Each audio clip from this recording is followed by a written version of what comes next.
안녕 사랑하는 아이들. 오늘은 기린교실 6번째 시간 동학농민운동과 갑오개혁에 대해서 알아보려고 합니다. 시작하기 전에 정리 노트랑 연필 챙기셨나요?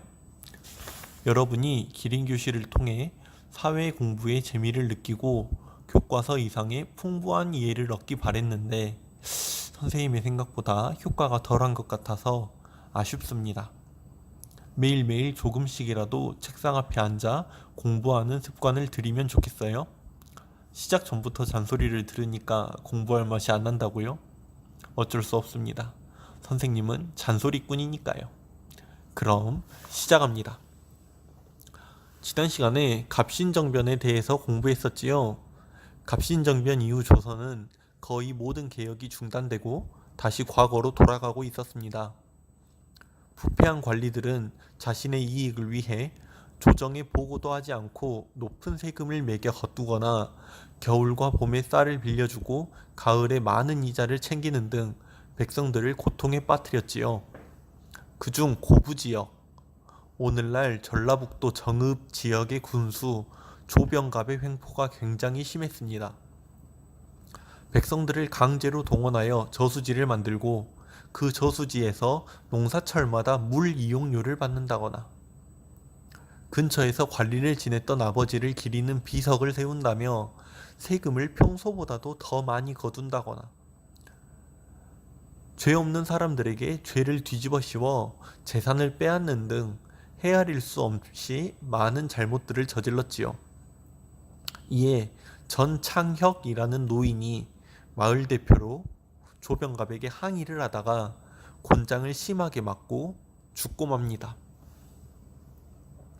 그리고 그 아들 전봉준이 마을 사람들을 모아 고부 관할을 습격하고 곡간을 털어 사람들에게 나누어 주지요. 이 사건이 한양의 고종에게까지 전해져 고종은 사건을 조사하고 백성들을 달래라며 이용태라는 사람을 보냅니다. 그런데 이 이용태라는 자가 명령을 어기고 거꾸로 백성들에게 죄를 뒤집어 씌워 재산을 빼앗고 체포하거나 죽여버립니다. 결국 농민들은 이에 맞서 다시 일어서게 되고 고부라는 작은 마을에서 일어난 이 사건은 비슷한 처지였던 주변 마을들을 흡수하면서 점점 조직화되고 거대화됩니다. 농민군이 돼버려요.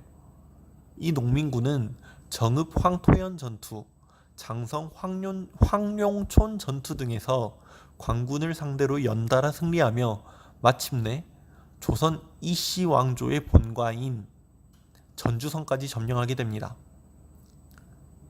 광군은 전주성을 탈환하기 위해 몇 차례 전투를 벌이지만 모두 실패합니다.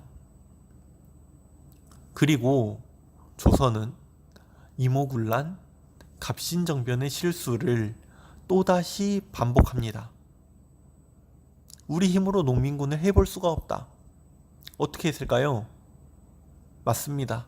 또 청나라를 불러요. 이쯤 되면 슬슬 조선의 무능함에 짜증이 나기 시작하는데요. 청나라 군대가 조선으로 들어오면 누가 기분 나빠할까요? 맞습니다. 일본이죠. 일본도 조선에 군을 보냅니다. 일본군과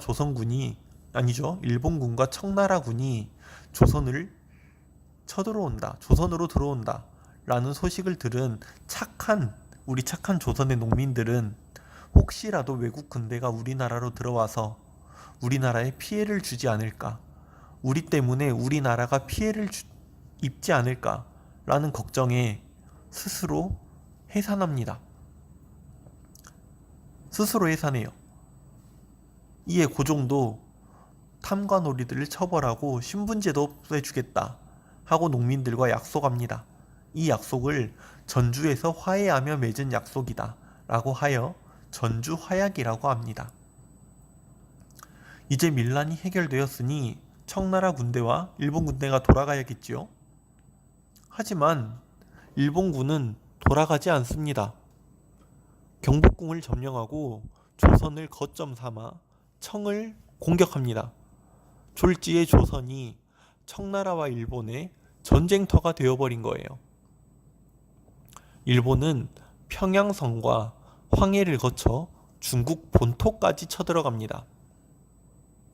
작은 동쪽의 섬나라였던 일본이 세계에서 가장 거대한 나라 중 하나였던 중국과의 전쟁에서 거의 이길 것 같아요. 일본이 이기면 우리나라는 일본의 손아귀에 넘어갈 것이다. 이에 나라를 걱정한 농민들이 일본을 내쫓기 위해 다시 한번 일어섭니다. 나라를 지키기 위해 일어난 농민들, 이 농민군을 진압하기 위해 조선의 조정이 나섭니다. 조선 광군은 일본군과 연합하여 농민군을 진압하는데요. 왜 농민군이 진압당해야 했을까요? 나라를 지키고 싶었을 뿐인데. 아무튼 농기구로 무장한 농민군과 신식무기로 무장한 일본군이 싸웠으니 결과는 뻔했겠지요. 동학농민군은 대패하고 지도자 대부분이 사형당합니다. 그리고 청일전쟁의 승기를 잡고 동학농민운동이 정리되자 일본은 지속적으로 청과 긴밀한 관계를 유지해오던 민씨 일가를 몰아내고 개혁파인 김홍집을 중심으로 한 친일 성향의 개혁 정부를 출범시킵니다. 군국기무처라는 이 이름의 개혁기구는 조선왕조 500년간 유지되어 오던 신분제와 과거제도를 폐지하고 조선을 청나라에서 완전히 독립한 나라로 선언합니다. 갑오년에 일어난 개혁이다 라고 하여 갑오개혁이라고 합니다. 갑오개혁은 조선의 낡은 악폐습을 없애고 새로운 나라를 만들고자 했던 부분에서 의미를 찾을 수 있지만 결국 일본의 힘을 빌려 일본의 입맛대로 시행했던 개혁이라는 점에서 한계도 발견할 수 있습니다. 오늘은 동학농민운동과 갑오개혁에 대해 배워보았습니다. 그동안 선생님이 문제를 내고 여러분이 문제를 맞추는 식으로 댓글 정책을 만들어가고 있었는데요. 여러분이 문제를 맞춰주지도 않고 어떻게 하면 좋을까 고민을 하다가 오늘은 여러분이 서로 문제를 내고 서로 문제를 맞춰보는 방식으로 바꿔보겠습니다. 댓글창에 동학농민운동과 갑오개혁에 관련된 문제를 내주세요. 그리고 함께 맞춰주세요. 열심히 들어주는 여러분이 있어 항상 행복합니다. 사랑하는 아이들, 내일 만납시다. 파이팅이에요. 안녕.